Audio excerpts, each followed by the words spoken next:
बच्चों, आज मैं आपको हिंदी लैंग्वेज पढ़ाऊंगी और हिंदी लैंग्वेज में आपको समास पढ़ाऊंगी।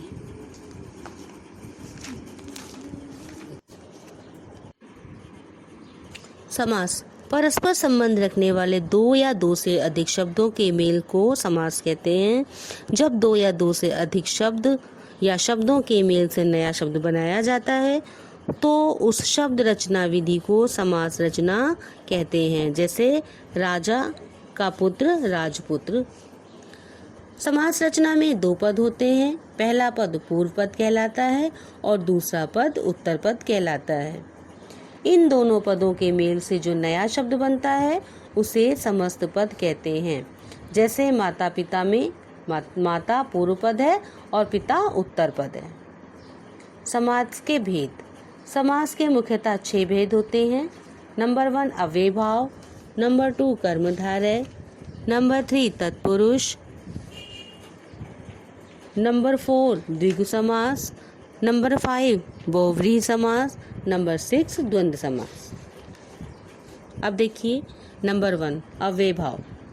जिस समास का पहला पद अव्यय हो और समस्त पद क्रिया विशेषण का काम करते हैं वहाँ अव्यय भाव समास होगा। देखिए, आप जानते हैं अव्यय क्या होता है। अव्यय वो शब्द होते हैं जो किसी भी कीमत पर किसी भी हालात में बदलते नहीं हैं, वो अव्यय कहलाते हैं।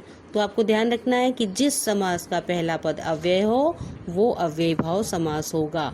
इतनी एक लाइन आप बिल्कुल दिमाग में बैठा लें। जिस समास का पहला पद अव्यय हो वह समस्त पद और समस्त पद क्रिया विशेषण का काम करता हो वहाँ अव्यय भाव समास होगा। जैसे प्रतिदिन। प्रति के साथ आप प्रति अव्यय है, आप प्रति के साथ कुछ भी जोड़ सकते हैं तो नया शब्द बन सकता है, लेकिन प्रति किसी भी हाल में नहीं बदला। प्रतिदिन, प्रतिमास, प्रतिवर्ष, प्रतिपल।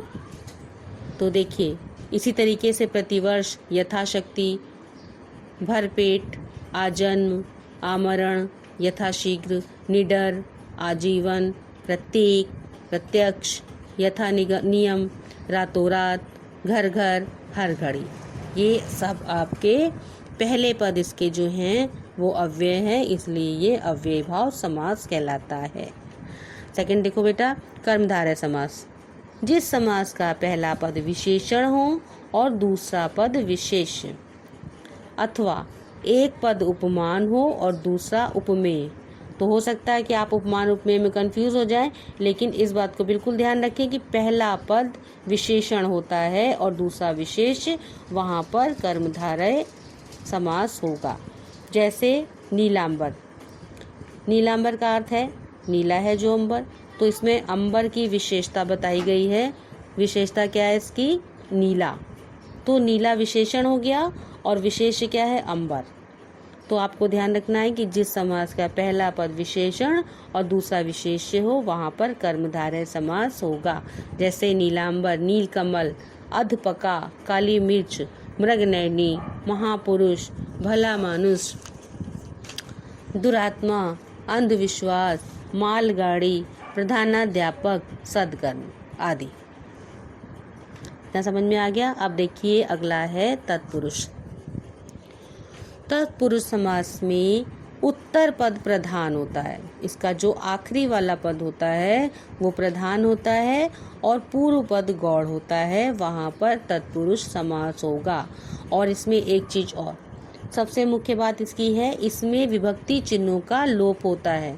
विभक्ति चिन्ह आपको पता है, को, से, के द्वारा आपने पढ़ा है। विभक्ति चिन्ह कर्ता ने कर्म को, वही यहाँ पे जितने विभक्ति चिन्ह हैं, को, से, के द्वारा, को, के लिए, से, अलग, का, के, की, में, पर, इन विभक्ति चिन्हों का लोप हो जाता है। वो समास आपका तत्पुरुष समास होगा। तो जिन समासों में आपको विभक्ति चिन्ह ना नजर आए वहाँ पर आप उसको पढ़ के देखें, उसको बना के देखें। जब आपको विभक्ति चिन्ह हो लेकिन इसमें दिख ना रहा हो वहाँ पर तत्पुरुष। तत्पुरुष में आपको ऐसे ध्यान रखना है, आपने पढ़ा माखन चोर मीन्स माखन को चुराने वाला, ग्रामगत ग्राम को गया हुआ, चिड़ी मार चिड़ियों को मारने वाला, रथ चालक रथ को चलाने वाला, गगनचुंबी गगन को चूमने वाला। तो यहाँ पर क्या निकल रहा, को विभक्ति चिन्ह को है, लेकिन यहाँ पर लिखी नहीं गई है। ये आप पढ़ रहे हैं तो आपको समझ में आएगा, तो इसलिए यहाँ पर को विभक्ति चिन्ह है कर्म पुरुष, यहाँ पर कर्म तत्पुरुष समास आता है।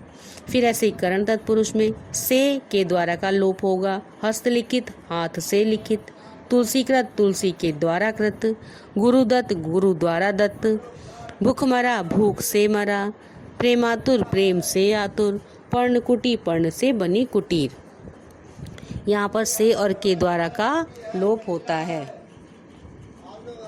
इसके बाद देखिए आता है संप्रदान तत्पुरुष। संप्रदान का विभक्ति चिन्ह के लिए, तो इसका लोप है हवन सामग्री हवन के लिए सामग्री, हथकड़ी हाथ के लिए कड़ी, राह खर्च राह के लिए खर्च, पशुशाला पशुओं के लिए शाला, परीक्षा भवन परीक्षा के लिए भवन, सत्याग्रह सत्य के लिए आग्रह।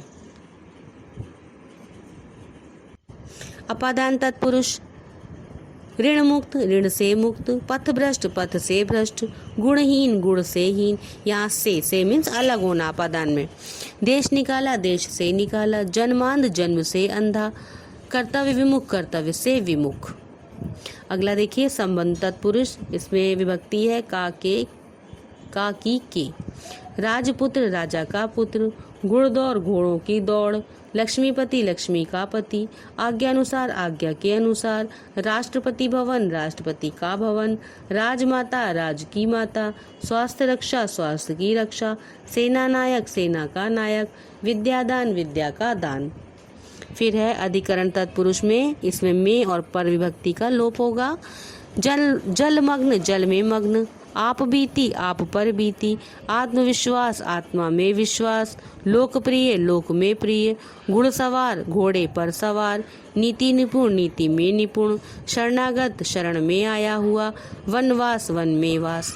ये आपका यहाँ पर कर्म तत्पुरुष समास सब विभक्तियां मैंने आपको बता दी हैं। जहाँ विभक्तियों का लोप होता है वहाँ पर तत्पुरुष समास होगा। देखिए बच्चों, चौथा समास द्विगु समास। द्विगु समास में सबसे अच्छी पहचान इसकी है, इस समास का पहला पद संख्यावाचक होता है, वह द्विगु समास कहलाता है। जिस समास में आपको पहला पद आप पढ़ के देखिए, जहाँ संख्या निकल रही हो संख्यावाचक हो, वहाँ पर द्विगु समास। जैसे एक पदी, एक क्या है, संख्या है, एक पद वाला। अष्टाध्यायी तो पहला शब्द अष्टा अष्ट, अष्टाध्यायों का समाहार। चौमासा 4 मासों का समाहार। तिरंगा 3 रंगों का समाहार। नवग्रह नवग्रहों का समाहार। नवरत्न नवरत्नों का समाहार। पंचतंत्र 5 तंत्रों का समाहार। त्रिलोक 3 लोकों का समाहार। सतसई 700 का समाहार। षड्रस 6 रंगों का समाहार। शताब्दी 100 अब्दों का समूह। द्विघात 2 घात युक्त। सप्तपदी 7 पदों वाली। पहला पद इसका आप सब जगह संख्या थी, तो ये आपका द्विगु समास होगा, सबसे इजी। नंबर 5 देखेंगे बहुब्रीहि समास।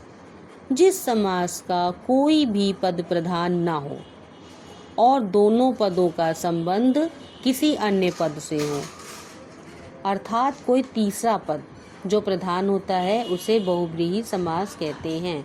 मीन्स जिस समास में दोनों पद प्रधान ना हो, दोनों पदों से कोई तीसरा पद निकल कर आ रहा हो, वहाँ पर बहुब्रीहि समास होगा। जैसे नीलकंठ, नील प्लस कंठ दोनों ही प्रधान है, दोनों ही प्रधान नहीं है, बराबर हैं, तो इससे तीसरा क्या निकल के आया, नीला है कंठ जिसका, अर्थात शिव।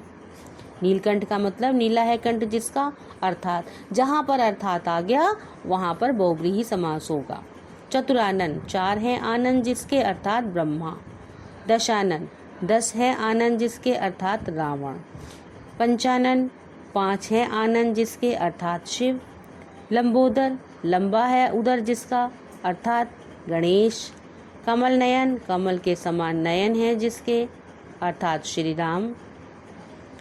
गोपाल गो को पालन करने वाला, अर्थात कृष्ण। गिरीश पर्वतों का राजा अर्थात हिमालय। निशाचर, निशा में विचरण करने वाला अर्थात राक्षस। महात्मा, महान है आत्मा जिसकी अर्थात कोई व्यक्ति विशेष। दीर्घ बाहु, लंबी भुजाओं वाले अर्थात विष्णु।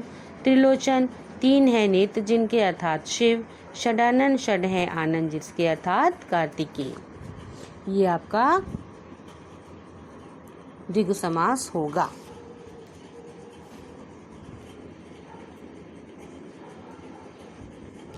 इसके बाद आता है द्वंद्व समास। जिस समास के दोनों ही पद प्रधान होते हैं और कोई तीसरा पद गौड़ नहीं होता है या कोई भी पद गौड़ नहीं होता है उसे द्वंद्व समास कहते हैं। फिर से सुनिए, जिस समास के दोनों ही पद प्रधान होते हैं, बराबर होते हैं और कोई पद गौड़ नहीं होता है वहाँ पर द्वंद्व समास होगा। इन दोनों पदों को जोड़ते हुए समुच्चय बोधक अव्यय और शब्द का लोप होता है। जैसे माता पिता, माता और पिता। देखिए इसमें योजक चिन्ह लगा है लेकिन शब्द नहीं है, और शब्द नहीं है, और शब्द नहीं होगा वहाँ पर द्वंद्व समास। आना और आना जाना, आना और जाना। ऊंच नीच, ऊंच और नीच। अमीर गरीब, अमीर और गरीब। गंगा यमुना, गंगा और यमुना। पाप पुण्य, पाप और पुण्य। भूखा प्यासा, भूखा और प्यासा। तन मन, तन और मन। राम लक्ष्मण, राम और लक्ष्मण। भाई बहन, भाई और बहन। यश अपयश, यश और अपयश। ये मैंने आपको 6 समास समझा दिए हैं। अब आप इनको ध्यान से सुने और याद करें।